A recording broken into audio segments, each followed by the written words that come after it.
More than a decade ago, on one of the hottest days of the year, I was taking my kids down to the 7-Eleven gas station near our apartment block to grab some big gulps.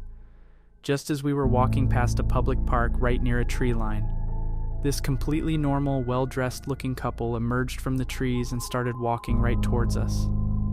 I actually couldn't believe it when the guy suddenly told me to give him my wallet and anything else in my pockets.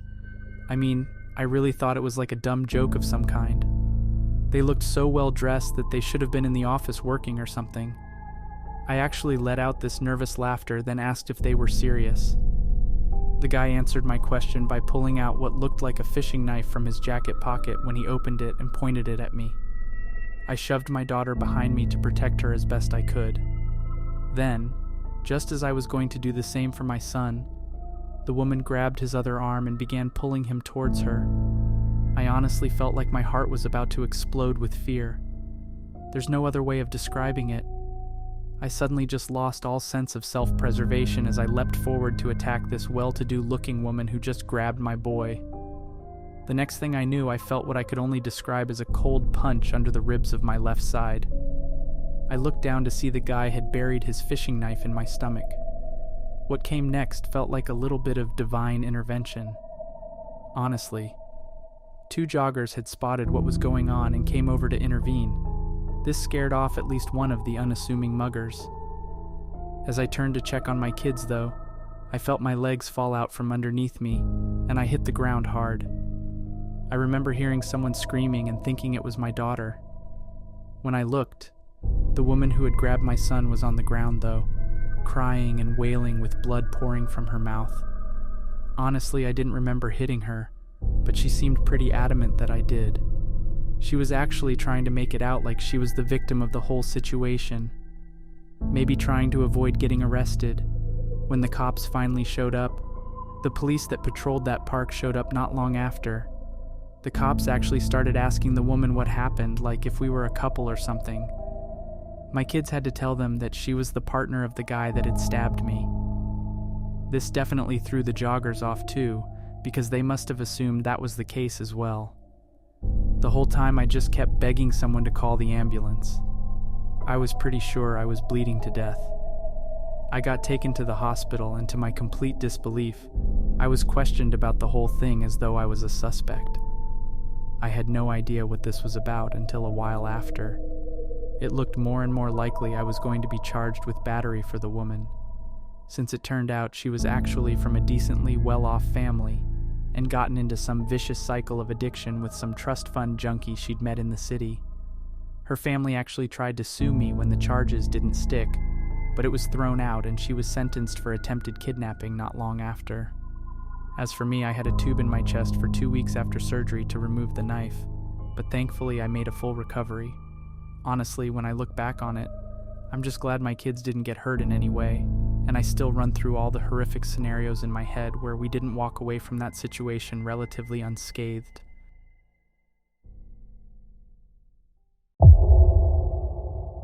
I used to work at a 7-Eleven gas station here in the United States, and the scariest thing that ever happened to me there was also the single most terrifying thing that's ever happened in my entire life. It happened on a particularly quiet night. I was still kind of hungover from going out drinking the night before. Because of that, I wasn't even really paying attention when this one guy entered the store. I heard the door sliding open. I vaguely heard his footsteps as he walked up to the counter.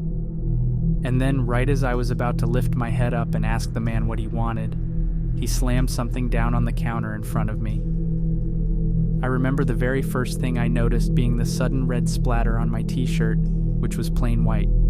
The moment his hand impacted the counter, all these little red specks appeared on my shirt.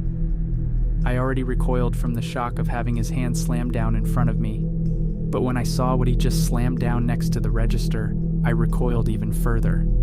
It was a tongue, like an actual tongue. Even though it was soaked in red, I could recognize the deep ridge running down the middle of it. It sounds like such a cliche when I think about it now, but now I understand what people mean when they say they were frozen in fear. The whole thing was an assault on my senses. The look in the guy's eyes as he stared at me was so calm but intense. His eyes were so wide and unblinking. It was like he didn't have eyelids at all. It was only when he spoke that I actually found the will to move. All he said to me was, "Call 911. I bolted into the back office, locked the door behind me, and immediately called the cops. All the while I watched the guy on the cameras just standing there at the register. He didn't move at all. He seemed to be looking down, staring at the mess he just left on my counter. Given the gruesome nature of my emergency, there was a police patrol car and 2 cops pulling up outside in just a matter of moments. When they moved to arrest him, he just held his wrists and allowed them to put the handcuffs on him, then let the cops take him away once he was safely out of the store. I walked out of the office, trying not to look at what was still on the counter. Then I told the cops everything that happened. Obviously, it wasn't all that much, but as I was talking to them, I noticed more and more police surrounding a car in the parking lot that still had the door open. I went home to decompress. From what I heard, after the guy had gotten into an argument with his wife while driving somewhere, at some point, he just kind of snapped, pulled up into a parking lot, stabbed her to death, and then removed her tongue. For some reason, he picked our 7-Eleven to walk into to slam the tongue he'd just cut out of her mouth down onto our countertop. As you might imagine, I was allowed to take a little bit of time off of work after that whole thing. Even when I did go back, I was on edge the whole time. For my first couple of shifts, I just couldn't seem to shake the image of that bloody tongue lying on the countertop in front of me. The thing I can't seem to shake either is that it wasn't enough for the guy to just stab and kill his own wife. He had to reach into her mouth afterwards and cut out her tongue. Like, what could possibly possess someone to do something so horrifying to someone they love? The guy didn't look like a monster either. All that gave away his distressed mental state was that crazy look in his eyes, the one that had frozen me in fear.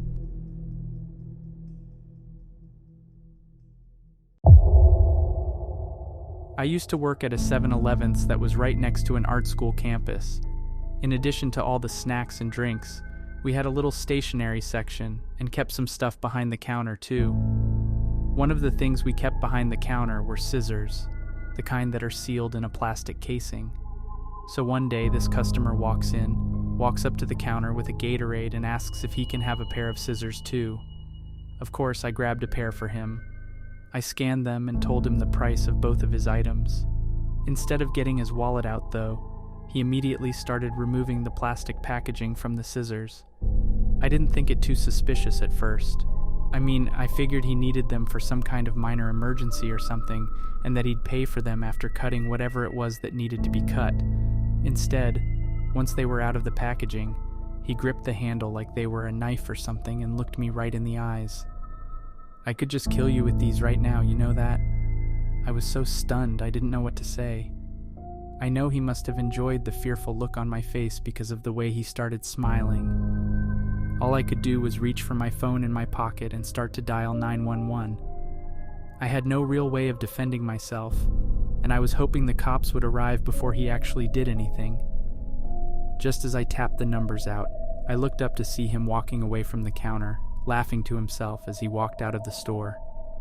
I stayed on the line with 911 for a while, shaking as I told them what just happened. When the cops showed up a little while later and they took their time, since it wasn't an ongoing situation, an officer reviewed the security camera footage. It turns out the guy had been doing the same thing all over town and picking out girls working retail on their own before shoplifting random items like that. He did the same every single time, too. He would always get away with it by telling the girl he could kill them with whatever he was stealing, be it a knife or scissors or hedge clippers. He never actually hurt someone yet. But the cops were extra focused on getting him in cuffs, because it felt like it was only a matter of time before he actually crossed the line and did hurt someone. Even though he took his time to show up, the cop was really helpful and reassuring. He gave me his cell number to call him directly the next time the man walked into the store. It must have been pretty serious, because the guy actually had a real detective assigned to his case. Although I didn't hear about it afterwards, I sincerely hope the guy never crossed that line and actually hurt a girl with any of the items he ended up stealing.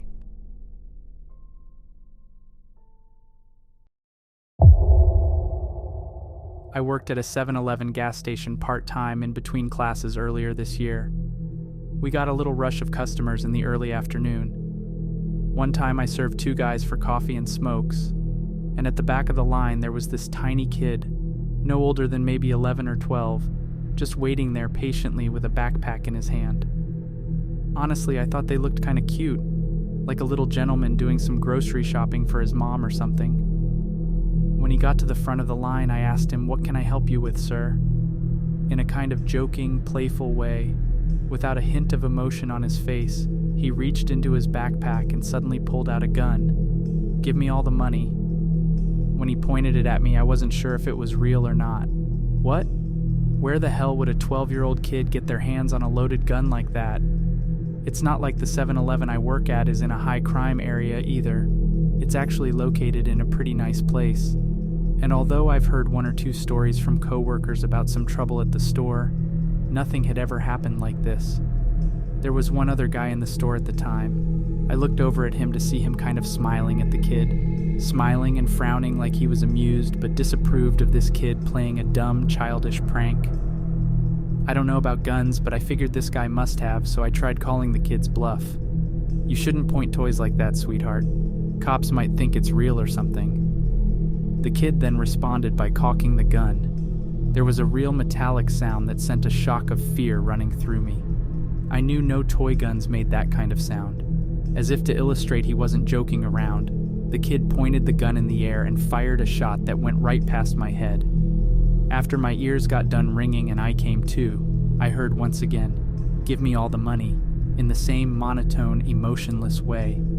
I didn't hesitate in doing what he asked. I put as much cash as I could onto the countertop, then watched him fill his backpack with it before he walked out of the store. I think the thing that scared me so much about this, though, was that the kid didn't seem to understand the gravity of the situation. He definitely seemed like he had something missing about him, like he didn't understand he could have actually killed someone over whatever dumb thing he wanted to buy with that money, be it video games or candy or whatever it was. At least a grown-up armed robber understands a gun as a means of getting what they want, and it's not a good idea to just fire it whenever, just in case they accidentally shoot someone in the face at the very least. I get the feeling, though, that if I'd even tried to resist or tell the kid no at all, he'd just shoot me in the face because it's what he assumed he should do. It's almost surreal to me now. The closest I'd ever come to death is at the hands of a small child, someone who should have been so innocent and carefree and full of love, but instead felt nothing.